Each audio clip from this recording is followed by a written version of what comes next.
bring the first one to you from Uncle Drew WNBA. He's one of the frequent engagers with our show, both on Twitch and on Twitter. If you're not following him, go ahead and go follow him. He asked, I'm going to combine two of his questions into a double whammy. Who is the new Mercury coach? And is it ever really mutual?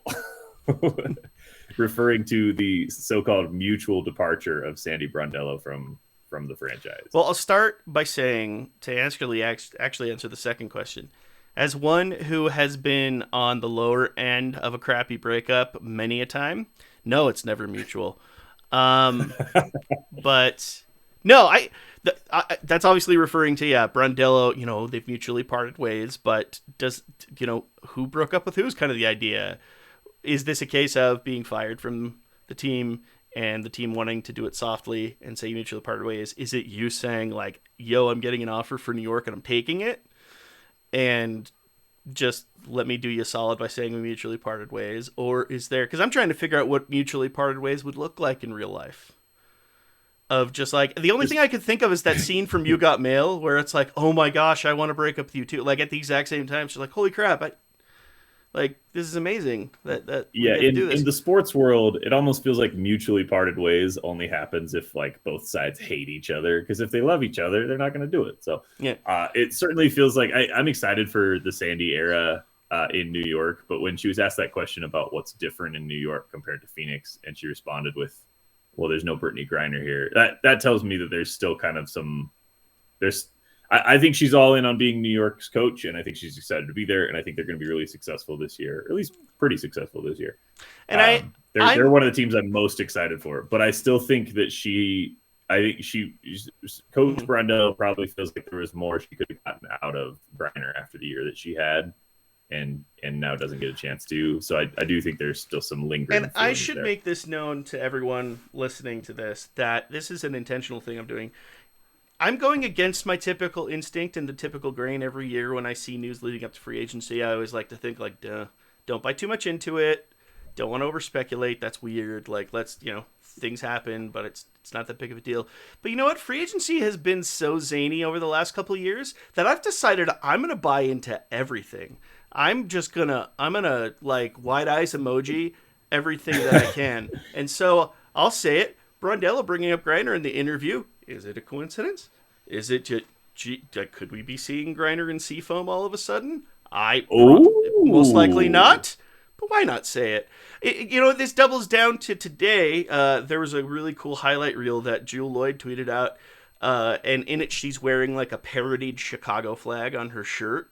And I know obviously it's where she's from, but you're pushing that out.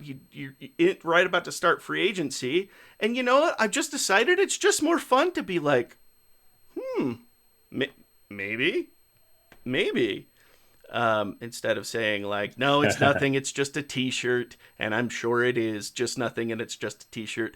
But, it's just more, as a father who's recently watched Bluey a lot over the last 2 weeks, it's important to have an active and intentional imagination. And that's what I'm doing here. So that's my take on that. Now, getting to the Phoenix talk, as far as who their coach looks like, one piece of reference for this obviously comes out of W Basketball 247. I'm assuming 24/7. This is Monique Curry, actually, her site. So this has some clout to it in one way, but essentially saying in the tweet, you heard it here first, calling out 4 finalists for the job. You've got Stephanie White, Teresa Witherspoon, Natalie Nakasi, and Vanessa Nygaard.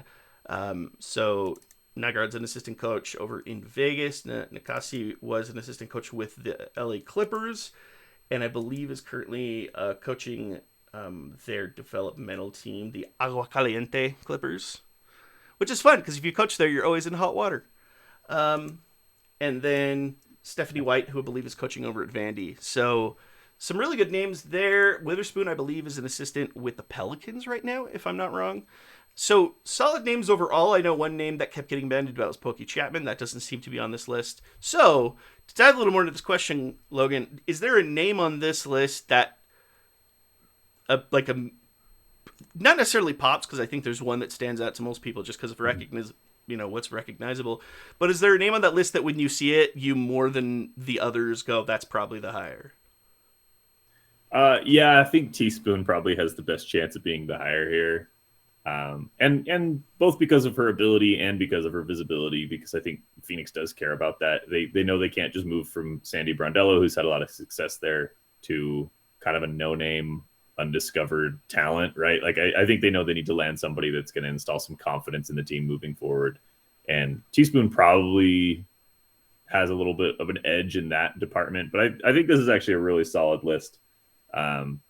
It's still I'm always going to go back to I want to know what happened. I want to know how the discussion went in that room when Phoenix, like the powers that be in Phoenix, watched their 5 seed team ride like a near MVP season from Griner all the way to the championship series, and then decided, hey, we gotta make a change, and we're gonna make the change at the top and in coaching realm instead of in like the personnel realm.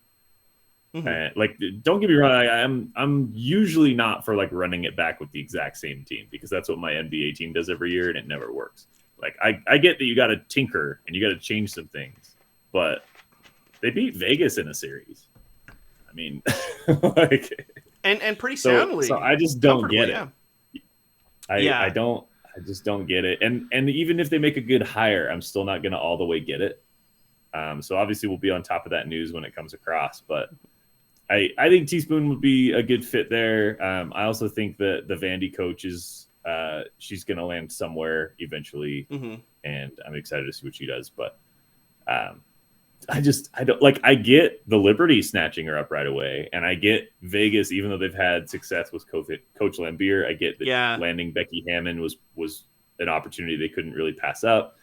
Phoenix is really the one that I'm like, what is you doing? Like, what's going on? No, it's an interesting case over in Phoenix because their story over the past calendar year has been intriguing, right? You have the lead up of like, who are we going to see on this roster? You have, is DT going to play? Is she not going to play? Is she going to play for Team USA, even though she is not really playing much right now for Phoenix? You have the ride from the 5 seed to the finals.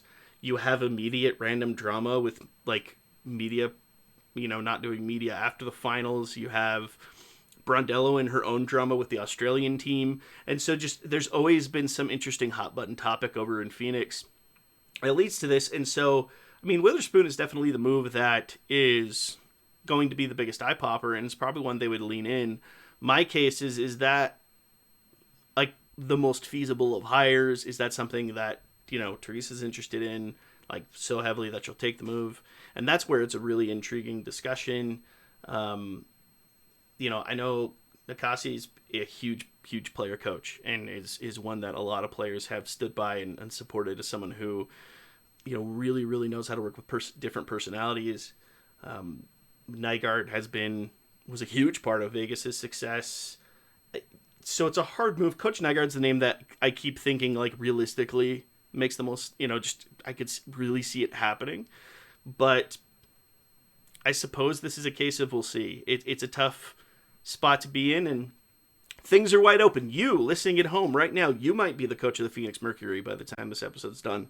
Who knows? Life is chaos.